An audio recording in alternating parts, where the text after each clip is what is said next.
Hi everyone, my name is Sara Larivière and I am a postdoctoral fellow in Michael Fox's lab at Brigham and Women's Hospital and Harvard Medical School in Boston. And today I will talk about BrainStat, which is a toolbox that was developed for the statistical analysis of neuroimaging data. So I have nothing to disclose. Neuroimaging, as we know it today, enables brain-wide measures of microstructure, morphology, structure, function, and connectivity.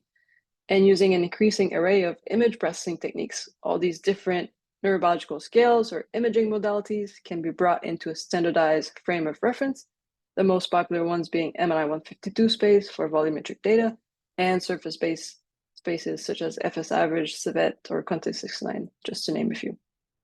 And the key advantages of registering neuroimaging data to a common space, in fact, allows not only for the application of statistical analysis, which includes mass univariate generalized linear and mixed effect models that carry out parallel statistical tests at each measurement unit, but also allows for the associations with multiple other imaging or non-imaging brain features such as gene expression or histology, which can facilitate interpretation and contextualization of significant results.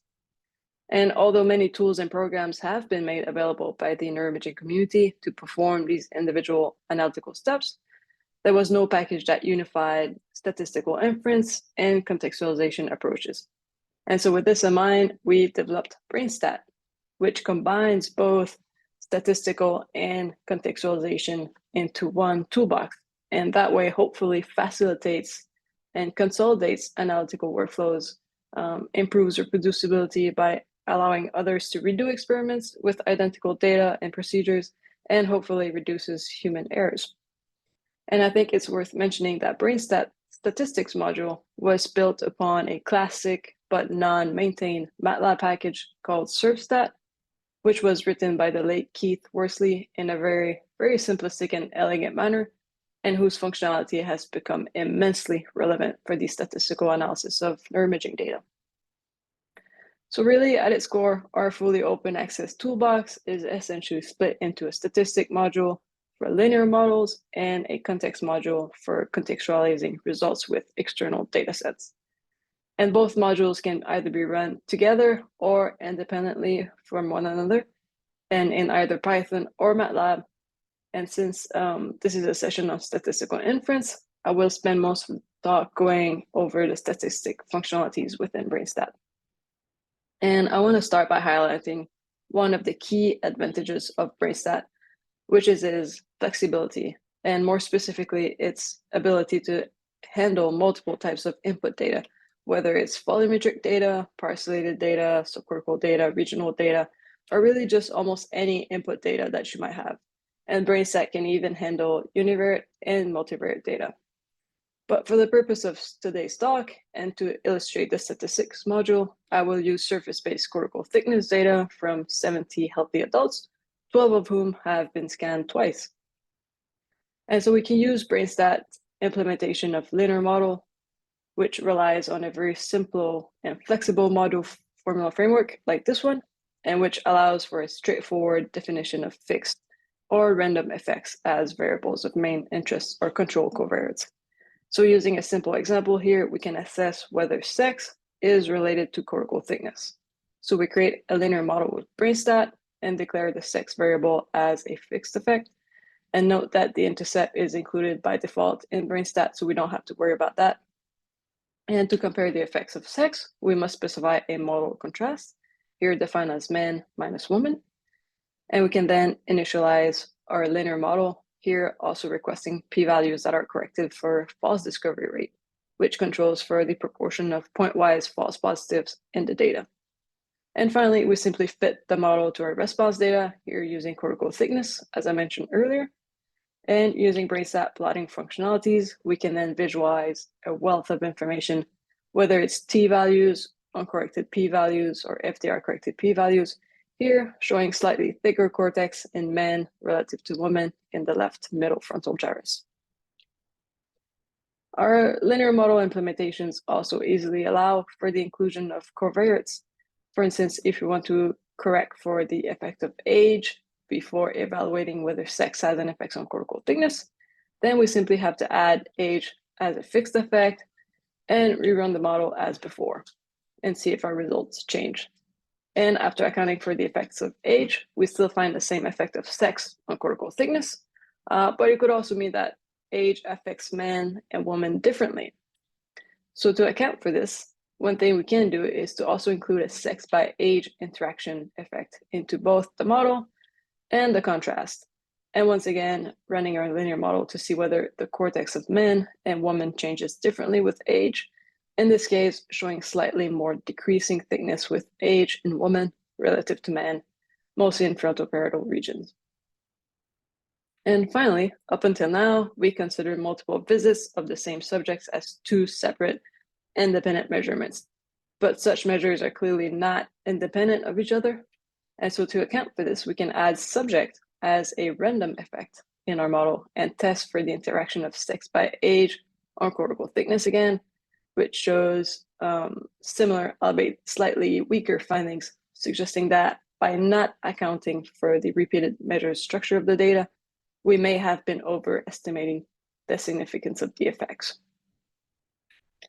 And while all of these examples generally work straight out of the box, we can also use the wealth of outputs that's provided in BrainStat to generate things other than T and P-value maps. For instance, we could use linear models to compute a W score, which simply put is a Z-score that's adjusted for covariates such as age and sex, and which can be very useful when doing individual level analyses. So in this example, if we want to have a subject level map of cortical thickness adjusted for sex and age, all you need is the participant's actual cortical thickness data, the beta term maps age and gender from a control linear model, and the residual standard deviation from that control linear model. And this W score can then be visualized onto the brain, where we can see areas of cortical thickness decreases in a single subject. And if you want a bit of a more challenge, you can use BrainStat to perform a mediation analysis, which is essentially just a set of regression analyses. And with that, you could test, for instance, whether age explains the underlying differences in cortical thickness between men and women. And so that wraps up the basic usage of BrainStat for statistical models. But as I mentioned earlier, BrainStat also has a context decoding module, which as of now enables the associations of statistical maps with multimodal neural features, which include post-mortem gene expression data from the Allen Human Brain Atlas, and which was processed using the ABAGEN toolbox, post-mortem histological and cytoarchitectural features from the Big Brain project, in vivo task-based fMRI meta-analysis derived from Neurosynth and Nightmare to decode a statistical map in terms of its cognitive associations, and in vivo functional motifs such as functional gradients. And while all of these tools and packages already exist, they are generally distributed independently, and their integration requires expertise and time. But luckily, BrainStat brings all of these tools together into a unified multi-language framework, hopefully increasing their accessibility. And it's worth mentioning also that while the context module works natively with BrainStat-derived outputs, it's also possible to run these tools on other results, whether they are obtained from other statistical packages or simply user-uploaded brain feature maps. And ultimately, we hope that our statistical and contextualization implementations will facilitate teaching and training of researchers working in the field.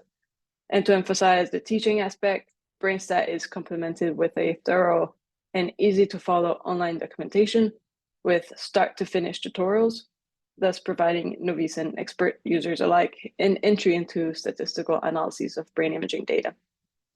And by unifying statistical processing with multi-domain feature association into a single package across two programming languages, our code requires less customization and technical expertise from the end user. But users seeking help are nevertheless encouraged to post their questions to our GitHub issues page. And similarly, integration of new analytics and methods for future releases from users around the world is supported and encouraged through our GitHub pull requests.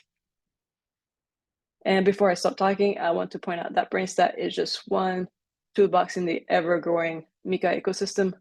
which briefly includes MICA Mix, which is an open access multimodal and multi-scale neuroimaging dataset of healthy individuals, which I used in my talk today. Big Brain Warp, which enables the integration of big brain with other neuroimaging and neurobiological modalities.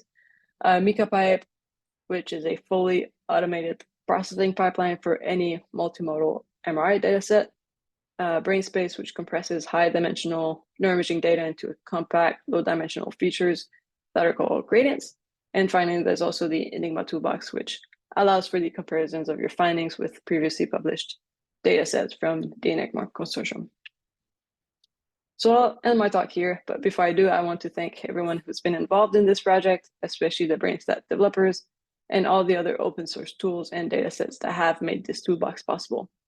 And finally, I want to thank you for your attention.